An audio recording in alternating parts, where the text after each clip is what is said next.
If you take the cover off your breaker panel, you will see the wire comes and it's connected directly to a neutral, the secondary neutral, which goes out to your transformer and then is bonded, directly connected to the bottom wire of your electric utility wires. Okay? Okay. So it's a direct connection. So you don't want to plug in there for sure. Okay? I was in California recently and I measured 26 volts.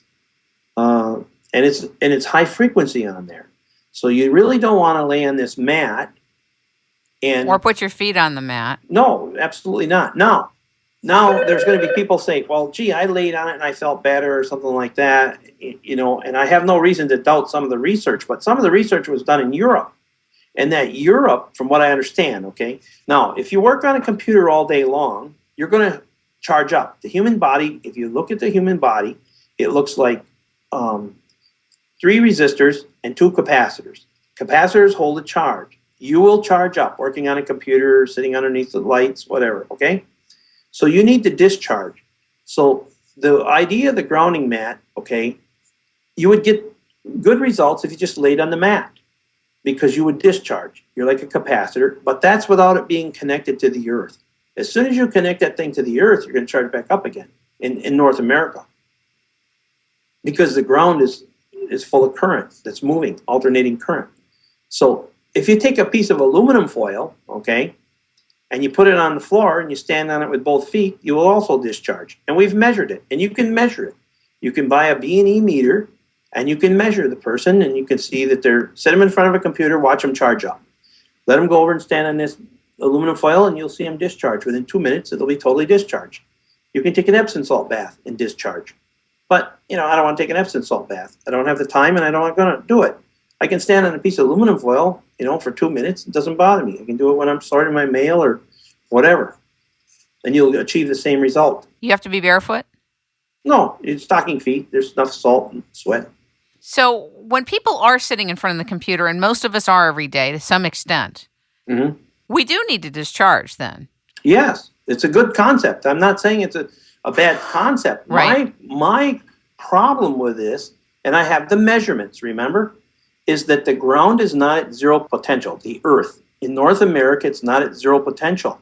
It's actually 70% of that, and that was 98 figures, of all the current that goes out on the hot wires comes back on the earth. And you certainly don't want to connect yourself to that ground plug on the outlet because there's a lot of voltage there. Is there any other way other than putting our feet on aluminum foil that we might be able to discharge for anybody else who may want to do that? There's the Epsom salts baths, right? Yeah, or go swim in the ocean or the mat. If you own the mat and you want to discharge, just don't plug it in. Lay on the mat. You'll accomplish, what I think it wanted to. I don't know that the mat has aluminum in it, though. I don't know what it has. Well, it's supposed to be some sort of conductive material.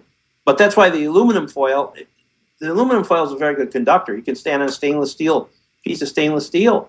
If you have a lot of money, put a piece of stainless steel in your house and, stand on that every so often. Now let's talk about the grounding situation in Europe for a little bit and how it's different than in North America. Explain it to us. Okay, in Europe, they use a delta system. And what happens is the current that's generated at the power plant, it goes through a transformer. The transformer is connected what we call a delta system. And they use 220 volts there.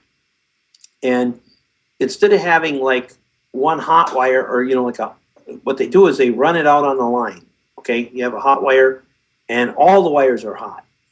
And so they use like a bushing to bushing transformer, which I know you probably don't understand, but that's true.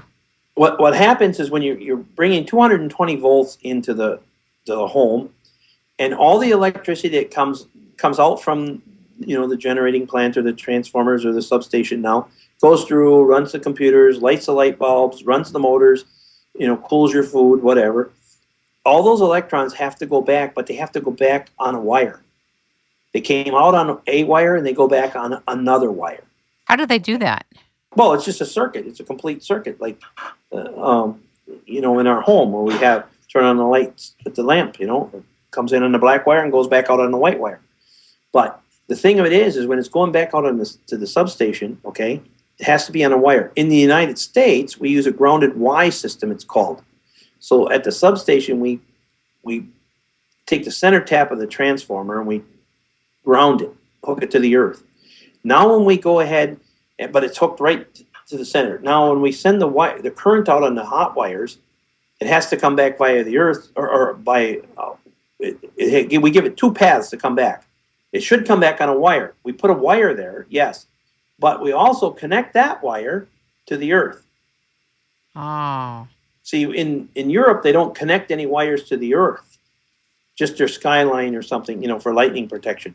But they don't ground any of the wires. Couldn't the reconnecting of all this help the health and well-being of people? Is there a way to remedy what you're describing is going on in North America? Oh, sure. EPRI, Electrical Power Research Institute, did another study, and they did a book, and it electromagnetic fields management or something. I can get you the exact title, but the book used to cost $25,000, and it was just a little pamphlet, really. And it says, in lieu of 3 recent epidemiological studies, something like that, linking childhood leukemia to cancer, we basically got to get the current out of the ground, okay? And it goes on to tell you the different methods of getting the current out of the ground, put it back up on a wire. And it says one way that virtually eliminates all ground current and still maintains the advantage of a 4-wire multi-grounded system, that's what we have, is to go to the 5-wire system. In other words, put up another wire. So is this a political thing to do it or to not do it? Is it an expensive process to do? Well, I would imagine there's some cost. Well, obviously there's cost, but I think the 5th wire would be very minimal cost because the poles are already there, the right-of-ways are already there, things like that. They did a study in New York in EPRI, Electric Power Research Institute. Yes. I think it was the New York Power Association or something. And what they did is they monitored the stray voltages, in other words, ground currents, and they monitored EMFs for 1 year. Then they went out and they put up, on one circuit, they put up an extra wire. The EMFs went down like 40%, and the stray voltages, or I think 50% was the EMFs and 40% was the ground current, I think. Wow. Reduction. And it would have went down more had they done the whole system, but they just did one circuit. So is it possible to do it? Do we know how to do it? Is the engineering available? Yes. The answer is yes. So this is in the hands of the utilities, correct? Yes. Basically, the ground current issue is in the hands of the utilities. Now, in 1980, there was harmonics was really a buzzword. In 1972, there was an oil embargo.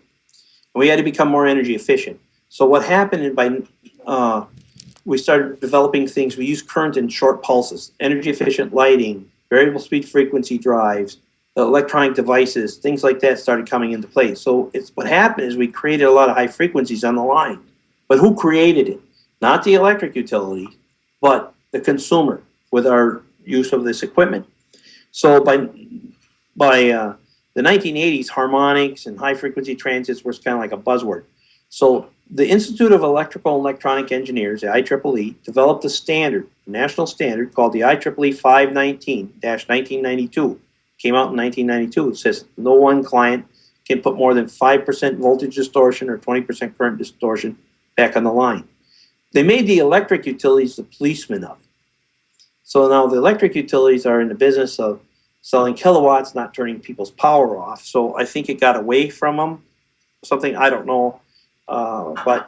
And maybe it's political, maybe it's money, whatever, I'm not sure. But what happened is we have all these high frequencies on the wires now, and the wire can't handle it. And so we have to they had to do something with it. So in 1992 then, they allowed the electric utilities to put the current in the earth, the public service commissions. Wow. Do you ever think that if one utility makes the change, that the others will follow? No, because we've done some research with cows. People had complaints about cows. And we've had utilities that did make the change, and they were very upset. Other utilities were upset at the people who did make the change. But when they made the change, the cows got better, the people got better, even the dog got better in one case. So, it's proven. They know they can do it, and we know how to do it. So I'm not sure if one did it because I already seen it, and the other ones didn't do it.